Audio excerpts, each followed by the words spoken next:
अस्सलाम वालेकुम dear students, how are you. आज हम दूसरा लेक्चर पढ़ेंगे लेवल ऑफ बायोलॉजिकल ऑर्गेनाइजेशन के बारे में। ठीक है, लेवल ऑफ बायोलॉजिकल ऑर्गेनाइजेशन कल हमने स्टार्ट किया था।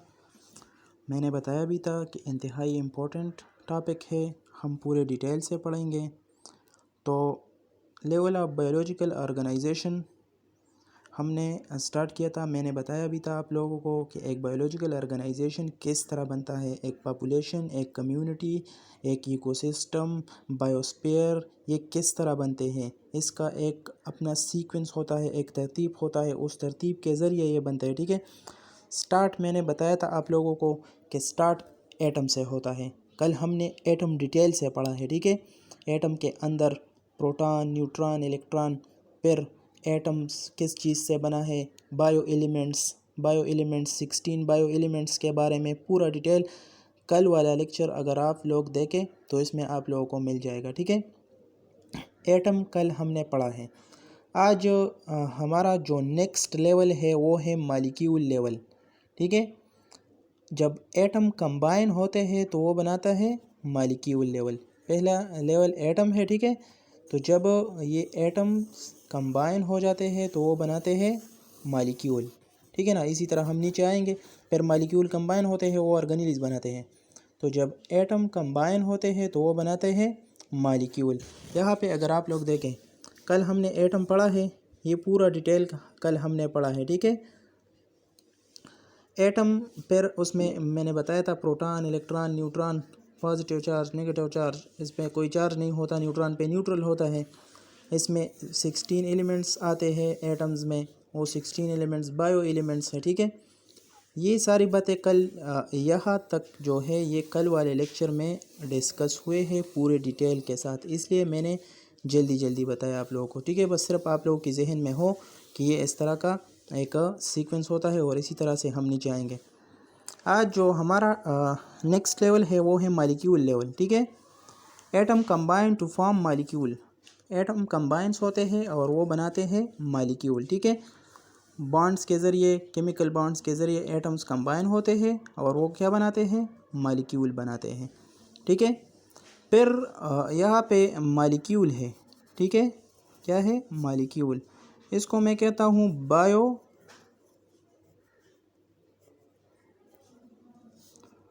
मॉलिक्यूल।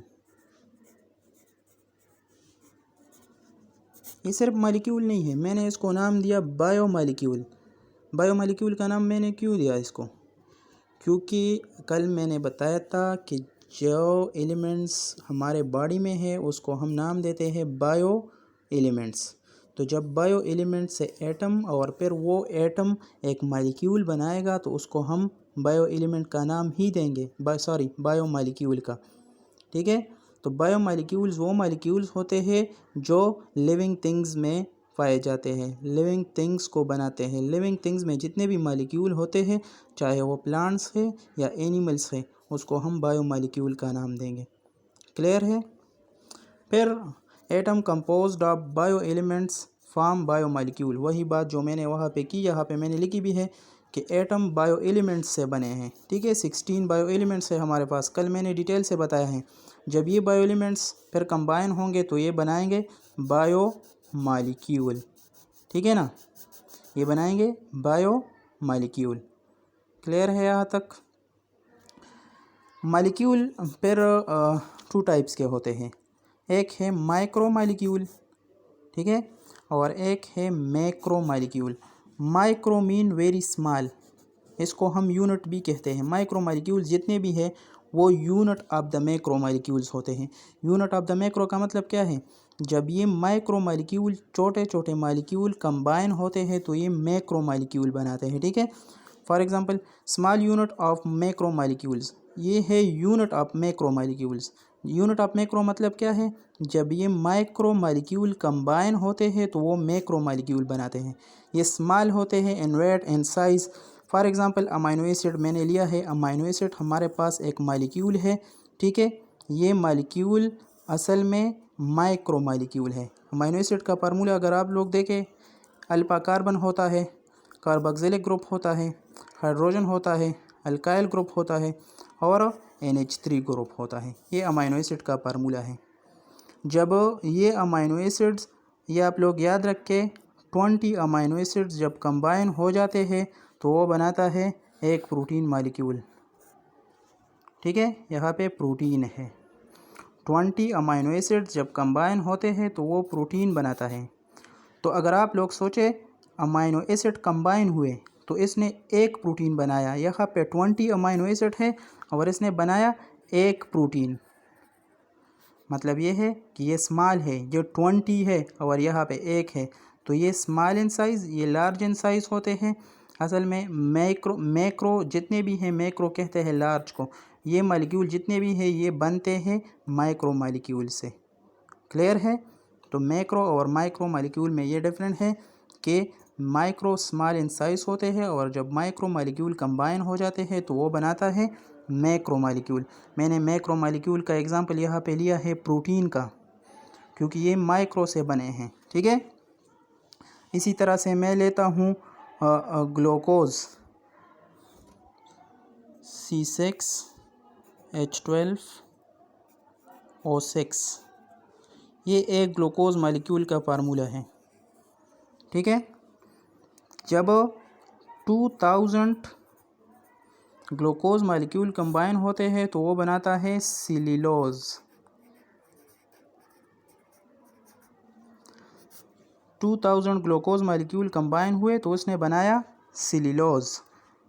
तो इसका मतलब है कि ये माइक्रो है। 2000 कंबाइन होते हैं तो एक सेल्यूलोज बनाता है।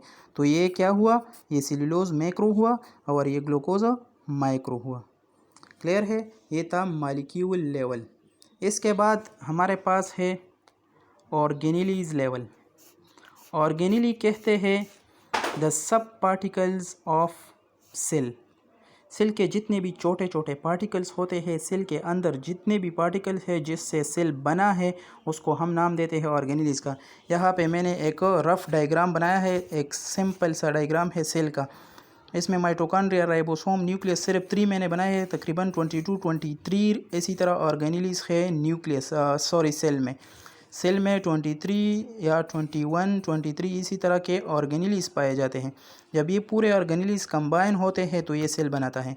ठीक है, तो अगर कोई पूछे कि सेल का यूनिट क्या है तो वो ऑर्गेनेली है। ठीक है, जब ऑर्गेनेली कंबाइन होते हैं तो वो एक सेल बनाता है।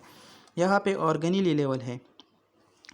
जब ये प्रोटीन्स, ग्लूकोज, अमाइनो एसिड्स, ये सारी चीज़ें जब कंबाइन होते हैं, मॉलिक्यूल कंबाइन होते हैं तो वो ऑर्गेनेली बनाता है। ठीक है, ऑर्गेनेली फिर बनाता है हमारे पास सेल। फॉर एग्जांपल ये माइटोकॉन्ड्रिया, राइबोसोम जब ये कंबाइन होंगे तो ये सेल बनाएगा। माइटोकॉन्ड्रिया का अपना काम है, एनर्जी प्रोडक्शन है, power house of the cell हम इसको कहते हैं। राइबोसोम प्रोटीन्स बनाते हैं। तो इसी तरह से ये ऑर्गेनेलीज जब कंबाइन हो जाते हैं तो ये बनाते हैं, फिर हमारे पास यहाँ पे सेल बनता है। ठीक है, फिर एटम, मॉलिक्यूल, ऑर्गेनेली और सेल। नेक्स्ट लेवल हमारा पास है सेल। जब ऑर्गेनेलीज कंबाइन होते हैं तो वो बनाता है सेल। ठीक है, सेल का डेफिनेशन है mass of protoplasm surrounded by membrane is called cell. Mass of protoplasm, ये जितना भी अंदर आप लोगों को नज़र आ रहा है सेल, ये एक सेल है। ये जितना भी इलाका, ये जितना भी जगह आप लोगों को नज़र आ रहा है, इसको हम कहते हैं प्रोटोप्लाज्म। ठीक है, एंड सराउंडेड बाय, इसने किस चीज़ ने सराउंड किया है? मेम्ब्रेन ने सराउंड किया है। इस लेयर को हम नाम देते हैं मेम्ब्रेन का। तो सेल का डेफिनेशन क्या है? Mass of protoplasm surrounded by membrane is called cell. ठीक है, ये एक प्रोटोप्लाज्म है, इसको मेम्ब्रेन ने सराउंड किया है, इसको हम नाम देते हैं सेल का। क्लियर है? इस प्रोटोप्लाज्म के अंदर हमारे पास क्या है? सोचे ज़रा, इसके अंदर ऑर्गेनेलीज है। ठीक है, इस प्रोटोप्लाज्म के अंदर ऑर्गेनेलीज है। जब ये ऑर्गेनेलीज कंबाइन होते हैं तो फिर ये बनाता है सेल। तो स्टार्ट हमने लिया है एटम, फिर मॉलिक्यूल, फिर ऑर्गेनेली, फिर सेल। इंशाल्लाह इसके बाद हम कल इसके बाद जितने भी लेवल है वो स्टेप बाय स्टेप पढ़ेंगे। इसमें अगर कोई भी मसला हो तो कमेंट्स में आप लोग बता सकते हो, मुझे व्हाट्सएप पे मैसेज कर सकते हो, वो मैं क्लियर करूँगा। Thank you.